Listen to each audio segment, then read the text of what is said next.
Aloha, friends. This is another episode of Help Me Be Me, and this is about making a commitment to your happiness. So these are just a few different ways to cure yourself of pain that is self-inflicted by your perception of what is lacking in your life, and whether or not that's suffering from worry or obsession over weight or feeling like you need someone else in order to be happy in your life. Because what happiness comes down to is having the right goals. The goals must come from your highest self and be in the interest of loving yourself holistically. And so having the right goal will cure the recurring accidental failures and the negative habits that you want to rid yourself of in life. For example, if you struggle with your weight and when you come to the goal of wanting your health above all else, you relieve all of the other stuff that pains you emotionally. It's like a focus on what's wrong with you versus what you need to do in order to benefit yourself.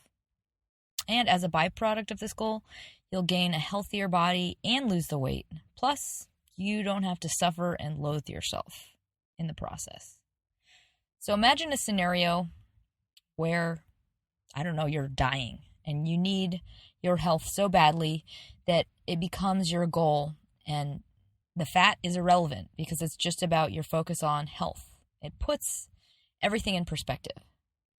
So that's just an example of the type of perspective that you can have if you just effort to have that focus from scratch.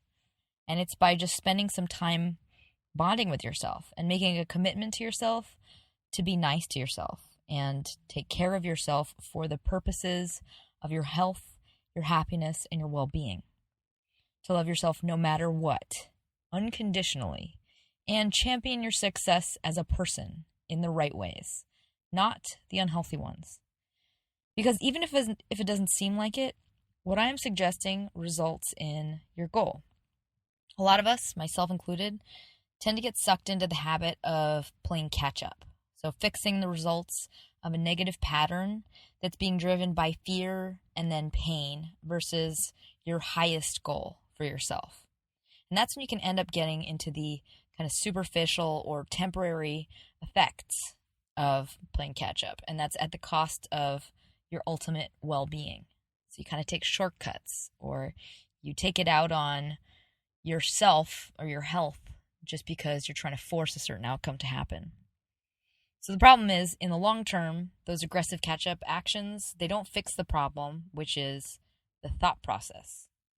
So the goal itself is what's off-kilter.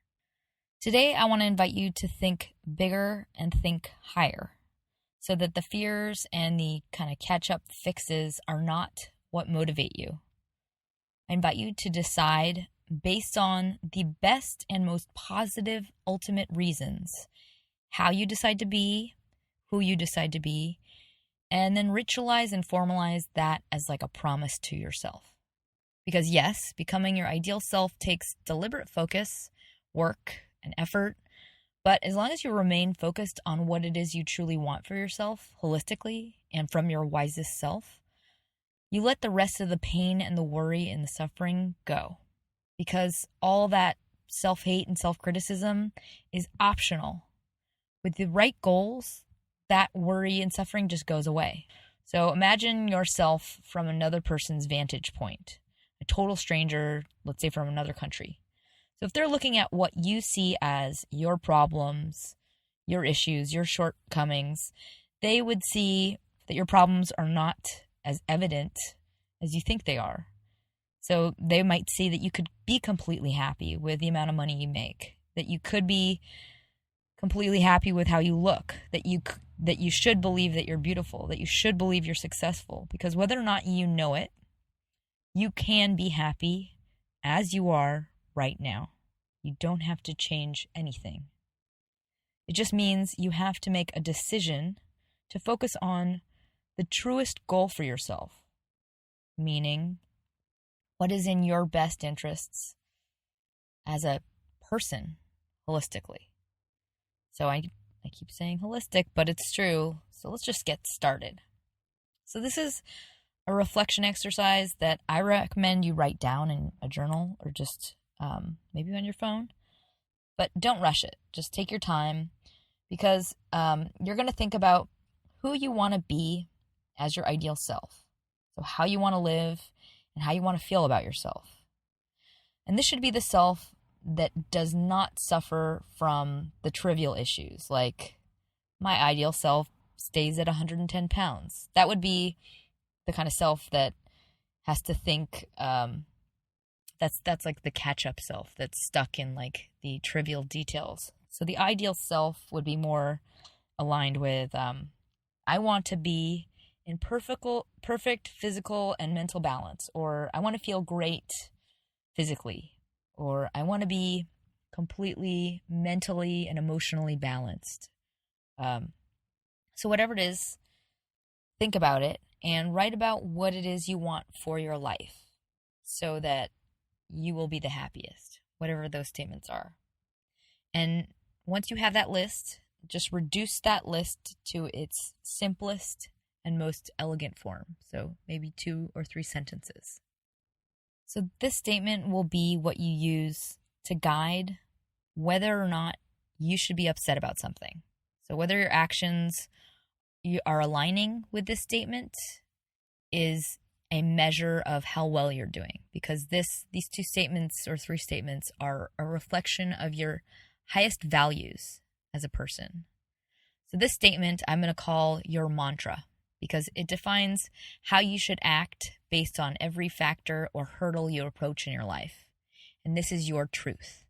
This is your goal statement. And so this is a statement that you will say aloud to yourself every morning in the form of a pledge when you wake up, or a promise. And this is the only measure for your happiness and success. It's how you decide to live and who you decide to be. So now every morning, reaffirm that as a commitment to yourself, so you don't forget it during the day and slip back into kind of the negative habits of negativity and worry and punishing yourself. So some examples of sentences that would be like this higher truth or higher goal that would lead to holistic happiness are, I promise myself that I will focus on empowering actions that I can take and not on worry. Or I promise myself to act in accordance with what is the best for my health. I will act and live as my best self and enjoy every moment I live. Or I will enjoy my life and be grateful unconditionally. So those are 4 just truth statements. And those goals are to empower yourself by focusing on actions, because you have to stop allowing yourself to focus on what is not benefiting you. And that just starts with a commitment. Some people might say, but I have to worry and I can't stop worrying. Yes, you can. Everything is a decision. It's all about sticking to the commitment that you make to yourself about how you choose to be. So if you get sucked into negative energies, you're actually working against your success. And this is a mantra I offer you that will help you remember that the negative is not where you want to be.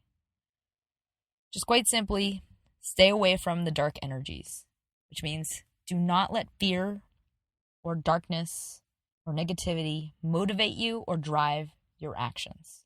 Because when you're coming from fear and other dark energies like anger or jealousy, you're not being motivated by your truest self and your highest self and your truest goal. You're acting out of desperation. And that causes suffering as a result. So when you're motivated by things like fear, you're also irrational and you're increasing the problem and your ability to tackle it pragmatically. So if you get into this state, all you need to do is stop and refocus on the truth of your commitment, the one that you make to yourself every day. So hold yourself accountable to that promise. Today, I promise myself to come from love, joy, and inner balance. That's just mine. So you'll soothe the negative energy by regaining your focus on your truest goal. You don't have to suffer at your own hand. This is about creating lasting, holistic change just through a rock-solid connection to yourself. If you're still not sure you believe the effects of this higher goal, I'm going to give 2 specific examples of how this might work. So the first one is one that a lot of people have in common, which is weight. So when it comes to your weight and that yo-yo diet that we unknowingly create, it's often created by a negative goal. So it's one that hurts our eventual success and damages our ability to maintain healthy weight long term. Like maybe you're obsessed with how much weight you've gained and that you don't want to have gained it. It's the fear that wants the immediate result.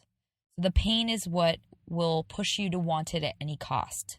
And it negates your health and the value of your body next to this fear-driven, quote, need. So you might not even notice it when it happens, but as soon as that fear kicks in, know that you're moving yourself away from your true goal, which is physical health, peak physical health, because you're being driven by the desperation, which is creating irrational behavior. And so you're robbing yourself of happiness because in the moment, you're focusing on what's wrong with you.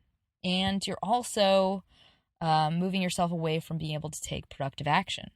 And you're just suffering for no reason. You don't have to suffer. You decide on the goal based on the most intelligent research and education that you can do on the subject of your goal. So it's something you have to write from a place of mental and emotional balance.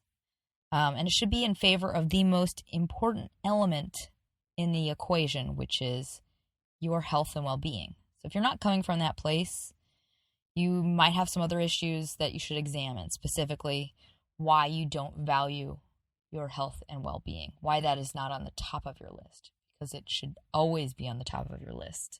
You shouldn't want something that hurts you as a result or as a byproduct.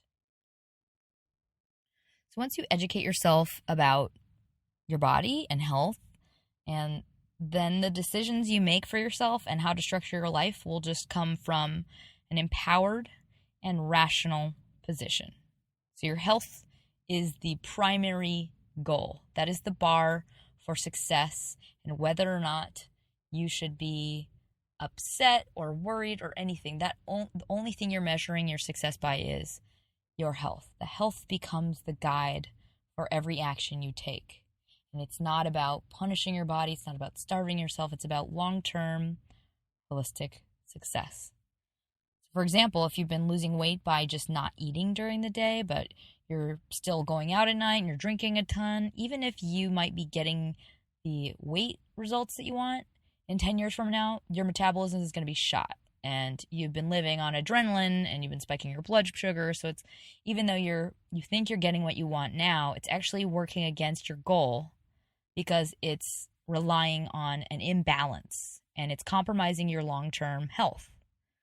So address every problem as an educated person, and don't cheat, don't cut corners. It's the thinking and the actions, not just the actions. So you need to set up the structure necessary and just tutor yourself on this subject and get to the root of the solution you need based on that highest goal.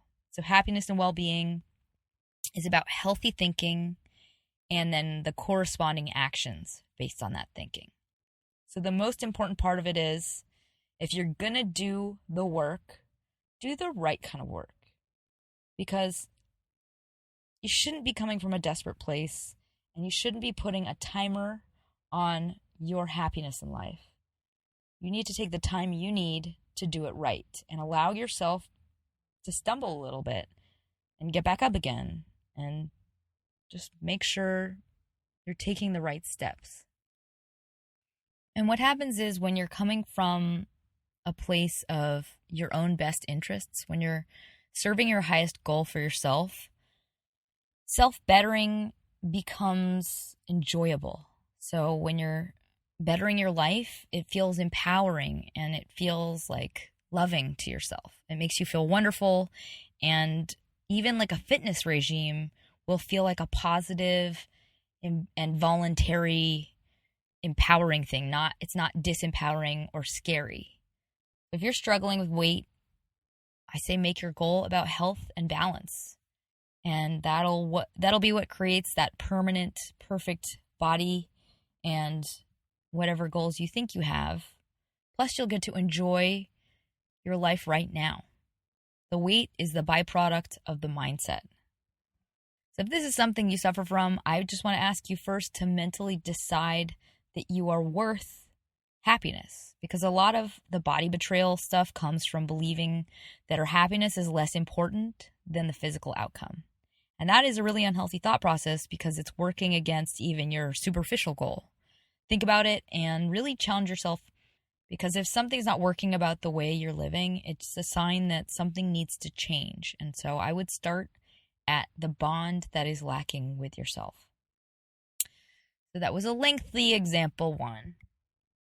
But I'm going to go to the second one, which is finances. It's another one that everybody seems to suffer with at some point in their life. And it's pretty much worry. Suffering from worry or obsession or focus on what you don't have in the ways of money and finances. A lot of us destroy our ability to live happily because of just wanting money, not having enough of it, or just general dread and fear around bills. And so if you were to align with your highest goals, for example, let's say your highest goal was, I promise myself to live and act as my most empowered self. That goal is an educated one, because you are the most productive when you're happy. And when you waste energy on worry instead of taking actions, it's actually just depleting your ability to maintain focus and causing you to kind of get lost and panicky. So it all comes down to maintaining that goal. Your commitment is to make yourself understand why the worry is irrelevant. And that is because it's working against your ability to actually be successful with money. It is inverse to your goal, your true goal. When you're trying to enforce this kind of commitment to yourself, once you remind yourself that you did make that commitment at all, and you tell yourself to redirect your focus away from worrying, it just becomes a lot quicker each time. So if this is something you suffer from, I invite you to begin defining in your journal or simply in your mind right now your goal for your life in its highest form. You can be doing exactly the same things. Maybe you're an aggressive saver, or maybe you count every single penny. You can do all of those same exact things, but instead you can be happy and worry-free throughout the process. The pain is optional and it's totally unnecessary, and it doesn't help you. It's not the thing that's enabling you to do what works. You should not be driven by dark energies like worry and fear. It should come from the higher commitment to, for example, let go of what is not serving you and focus on what you want so that you can be the most effective and productive. Let the most educated, emotionally balanced self be the decider of your true goals, and then just commit to abiding the goals in your everyday life.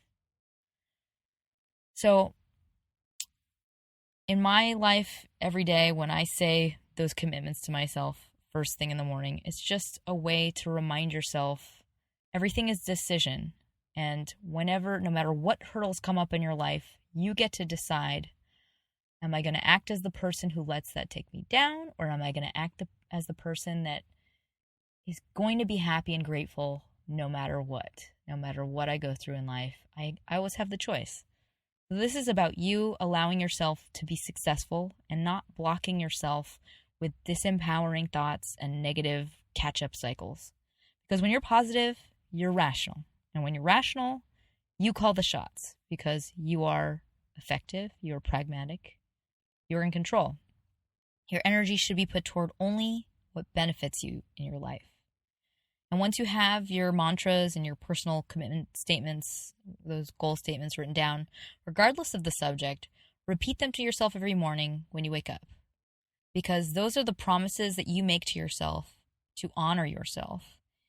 And you should just make yourself accountable to act in line with those things. And know that based on your own logic, your best logic, and your education, that they are in fact getting you to the best form of yourself and what you want for your life.